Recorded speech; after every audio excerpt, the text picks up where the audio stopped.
श्री दत्तप्रबोध अंतिम 61वा अध्याय. निंबराजाची समाधी आणि अनंताची कथा.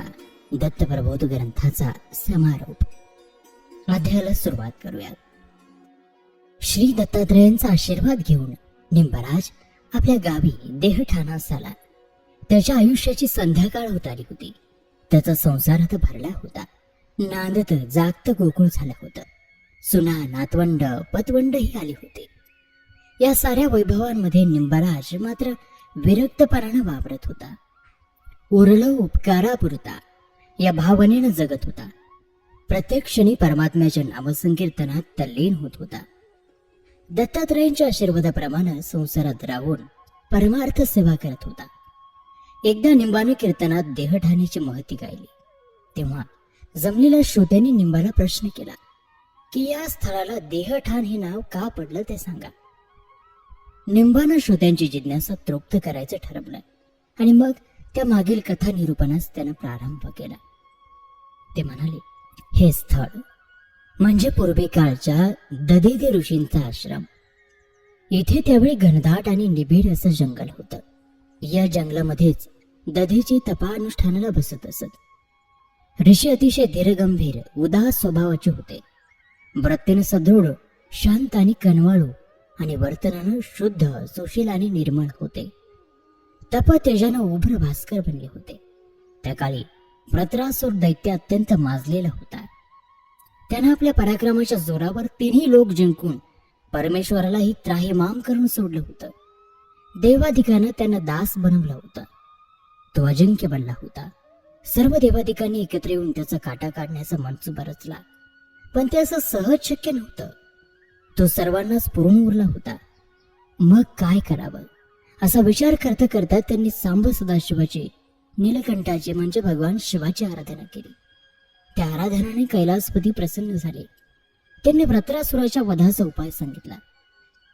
दधीची ऋषींनी जर स्वेच्छेनं आपल्या हाडं वृत्रासुराच्या वधासाठी तुमच्या स्वाधीन केली आणि त्या हाडांची तुम्ही शस्त्र बनवली तर वृत्रासुराचा निश्चितच नायनाट होईल. सर्व देवादिकांनी श्री शंकरांचे आभार मानले आणि दधीची ऋषींचा आश्रम गाठला. त्यांच्या आगमनानं ऋषी सुखावले. मनोमन त्यांनी देवांच्या भेटीला येण्यामागचा उद्देश ताडला, पण त्यांनी तसं दर्शवलं देखील नाही. सर्वांचाच योग्य सन्मान करून बसायला आसनं दिली. क्षमकुशल पोचलं. देवादिकांनाही प्रश्न पडला की शंकरानं सुचवलेल्या उपायाचा प्रस्ताव ऋषींपुढे मांडायचा कोणी. शेवटी इंद्रराज पुढे झाला आणि त्यांनी दधीचींना शरण जाऊन अभय मागितलं. दधीचींनी ते देताच इंद्रानं आपल्या आगमनाचा हेतू स्पष्ट केला. माझ्या अस्तित्वाने अवघ्या जगतात जर सौख्य आणि आनंद नांदणार असेल तर ते परमभाग्याची गोष्ट म्हटली पाहिजे असं ऋषी म्हणाले आणि त्यांनी आनंदानं आपला देहत्याग करायला संमती दिली. त्यांच्या त्यागाला मोल नव्हतं. ऋषींनी शुचिरभूत होऊन ध्यानधारणा केली. सर्वांना वंदन केलं आणि त्यांनी समाधी लावली. त्यांच्या देहातला आत्मा चिरंतनात विलीन झाला.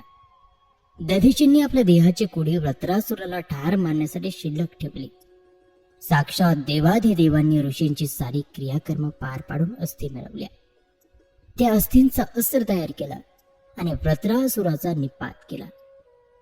ऋषींनी ज्या स्थळी आपला देह सांडला त्या मागचं प्रतीक म्हणून त्या स्थळाला देहठाण असं म्हणू लागले.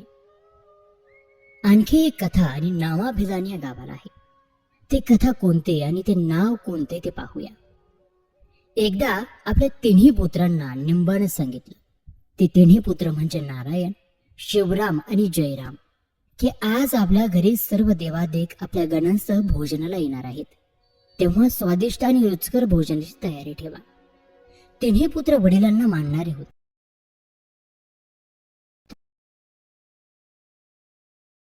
होते. त्यांच्या तंत्रात वागणारे होते.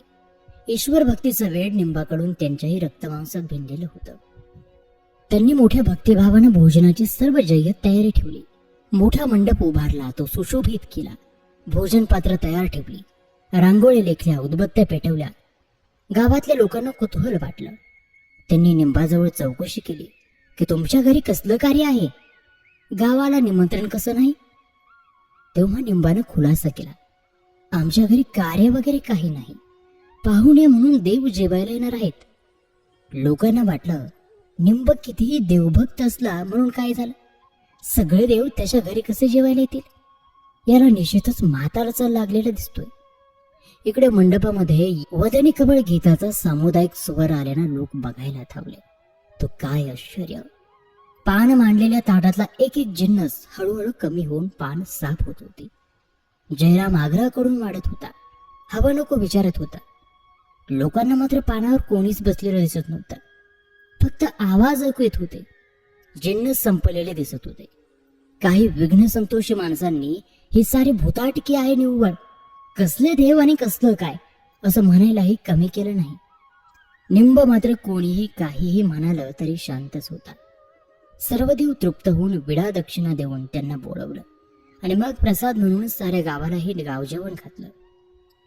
निंबाने या स्थळी साक्षात देवांना भोजन घालून तृप्त केलं, संतोषपलं. म्हणून या स्थळाला देवदैठणही म्हणतात. देवाची वस्ती असलेलं ते देवदैठण. निंबराजावर प्रत्यक्ष पांडुरंगाने कृपा करून आपल्या नेसूचा पितांबर निंबाला दिल्यामुळे निंबाच्या संप्रदायाचा बाणा पिवळाच होता, त्याच्या पताकाही पिवळ्या.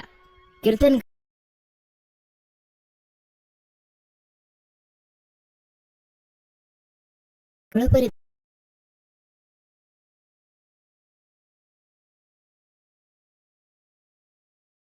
दान करून उघड्या अंगानंच पागोट न घालता कीर्तन करण्याची त्याच्या संप्रदायाची रीत होती. निंबाने आपल्या तिन्ही मुलांना अनुग्रह दिला होता. घराण्यातली कीर्तनाची परंपरा जतन करायला तिघांनाही सांगितलं होतं.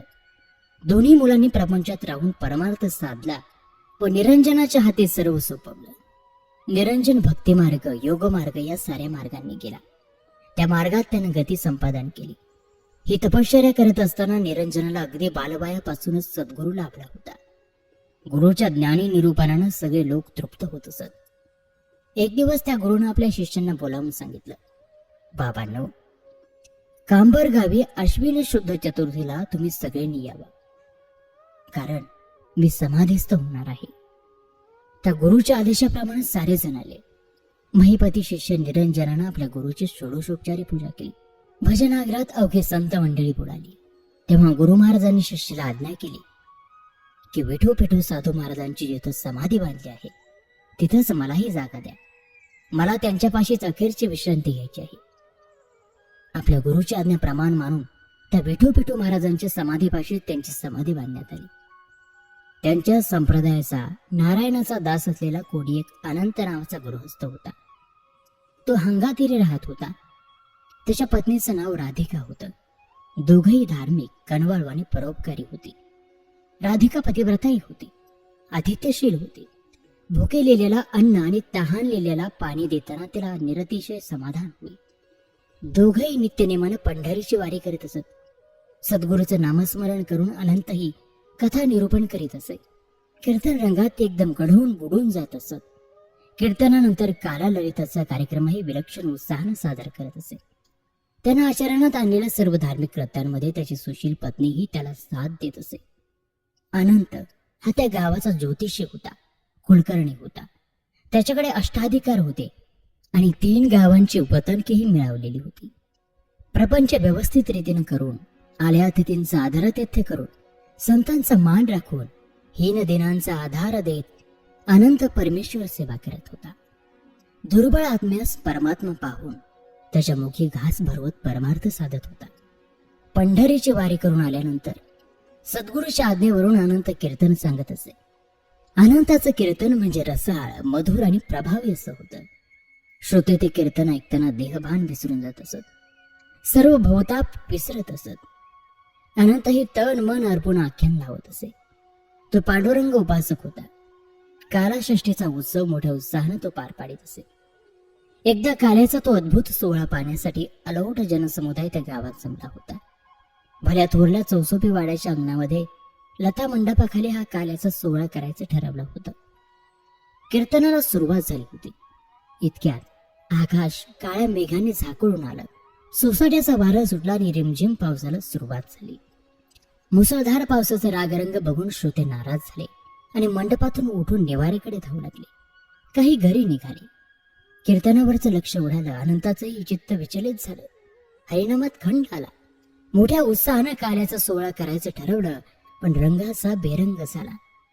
अनंत मनातून खट्टू झाला. त्याने चक्रपाणीचा धावा केला आणि लोकांना परत बोलावलं. परत जाऊ नका, एवढे निरूपण ऐका, प्रसाद घ्या, कालाष्टमीचा सोहळा पार पाडा आणि मग आपापल्या घरी जा. या मंडपात तुम्हाला कोणालाही पावसाचा त्रास होणार नाही. अनंताचं बोलणं ऐकून काही लोक माघारी फिरले, मंडपामध्ये बसले. काही लोक कुटाळक्या करत आपापल्या घरी निघून गेले. आणि इकडे काय आश्चर्य घडलं.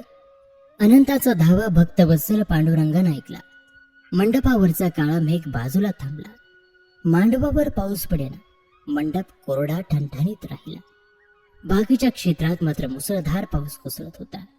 सारे लोक आश्चर्यानं थक्क होऊन ते दृश्य पाहत होते. असं 2 दिवस काला समाप्ती होईपर्यंत घडलं. पावसाचा एक टिपूसही मंडपावर पडला नाही. काल्याच्या सोहळ्यात व्यत्यय आला नाही. निर्विघ्नपणानं तो सोहळा पार पडला.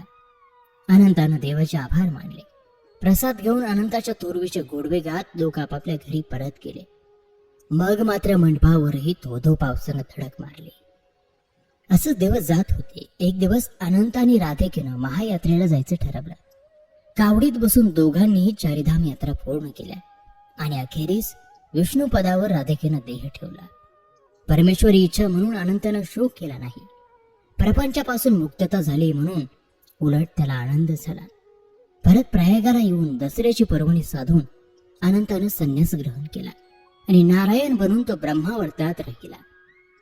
वाल्मिकींच्या आश्रमात काही दिवस त्यानं मुक्काम केला आणि सरते शेवटी समाधी घेण्याचा निश्चय केला. ज्येष्ठ कृष्ण पंचमीला अनंत समाधीस्थ झाला. हा अनंत म्हणजे श्रुतो या दत्तप्रबोध कर्त्याचा म्हणजेच माझा सद्गुरु पिता आणि राधिका ही माता. त्यांनीच माझं नाव विठ्ठल ठेवलं. साक्षात सद्गुरु श्री दत्तात्रयांच्या रूपात माझे वडील मला भेटले. महाक्षेत्र असे जे गालवस्थान, तिथं दत्त जयंतीला एका ब्राह्मणाच्या रूपात येऊन कीर्तनात मला साथ देऊन श्री सद्गुरु दत्तात्रयानं हे कथासार एकत्र ओवेबद्ध कर असा आदेश मला दिला. आळसानं चाल ढकल करीत आज करू उद्या करू असं करत माझ्याकडून त्याला विलंब लागला. तेव्हा पुन्हा स्वप्नात येऊन गुरुमाऊलीनं दिलासा दिला की तू नुसती लेखणी हाती धरून लिहायला सुरुवात कर. ग्रंथ पूर्ण झालाच म्हणून समज. या दृष्टांतामुळेच उल्हासित होऊन मी हा ग्रंथ पसारा मांडला. या ग्रंथाशी थोरवी अगाध आहे. लोभी ज्याप्रमाणे धन जपेल त्याचप्रमाणे मुमुक्षूंनी हा ग्रंथ जपावा. त्याचं नित्य पठन करावं. त्याच्या पठनानं सुखशांती लाभते. भवचिंता दूर होतात. समृद्धी येते. श्री दत्तात्रयाच्याच कृपेनं मी हा ग्रंथ शालिवाहन शके 1782 म्हणजेच संवत 1916 मध्ये प्रजापती नावाच्या संवत्सरात पूर्ण केला. माझ्याकडून जी अक्षरं दत्तात्रयानं वदवून घेतली तेच मी तुम्हाला सांगितली. श्रोते सज्जन हो, या सारातील रस तुम्ही तुमच्या हृदयकमळी साठवून ठेवा आणि आनंद कंदाचा लाभ करून घ्या. या अनंत सुतावर श्री दत्तात्रयांची अशीच अक्षय कृपा राहो हीच इच्छा. तो अवधूत चिंतन तुम्हा सर्वांचंही मंगल कल्याण करो व दत्तप्रबोध ग्रंथाच्या पठनानं तुम्हा सर्वांचे मनोरथ पूर्ण होत हीच दत्तचरणी प्रार्थना. आणि श्रोतो, अशा रीतीनं श्री दत्तप्रबोध ग्रंथातील हा शेवटचा 61वा अध्याय या ठिकाणी समाप्त होत आहे आणि याच बरोबर या ठिकाणी दत्तप्रबोध ग्रंथ देखील समाप्त होत आहे. मागील बऱ्याच दिवसांपासून आपण या ग्रंथाचं श्रवण करत होतो. आज या ग्रंथाचा समारोप, हा ग्रंथ आज पूर्ण होतोय. या ग्रंथाचं श्रवण करताना आपल्याला काही अनुभूती आल्या असतील, आपल्या काही शंका असतील तर आपण त्या कमेंटद्वारे आमच्यापर्यंत पोहोचवू शकता. आणि या ग्रंथानंतर पुढे तुम्हाला अजून कोणता ग्रंथ ऐकावायचा आहे तो ग्रंथ सुद्धा आम्हाला कमेंटमध्ये सांगा. आम्ही लवकरच त्या ग्रंथाला मराठी कथासार स्वरूपामध्ये सुरुवात करू आणि आपल्यापर्यंत ओवीबद्ध ग्रंथाचा किचकट विषय अगदी गोष्टीच्या स्वरूपामध्ये मांडू. चला तर आज या व्हिडिओमध्ये इथेच थांबूयात. पुन्हा भेटूयात नवीन व्हिडिओमध्ये नवीन ग्रंथाच्या कथासारासोबत आपल्याच मेडफोर मराठीवरती. पण त्यासाठी चॅनल सबस्क्राईब करा, कारण नवनवीन ग्रंथाचे अपडेट्स तुम्हाला त्याद्वारे मिळतील. चला तर मग पुन्हा भेटूया नवीन व्हिडिओ नवीन ग्रंथासह. तोपर्यंत नमस्कार, धन्यवाद. श्री गुरुदेव दत्त.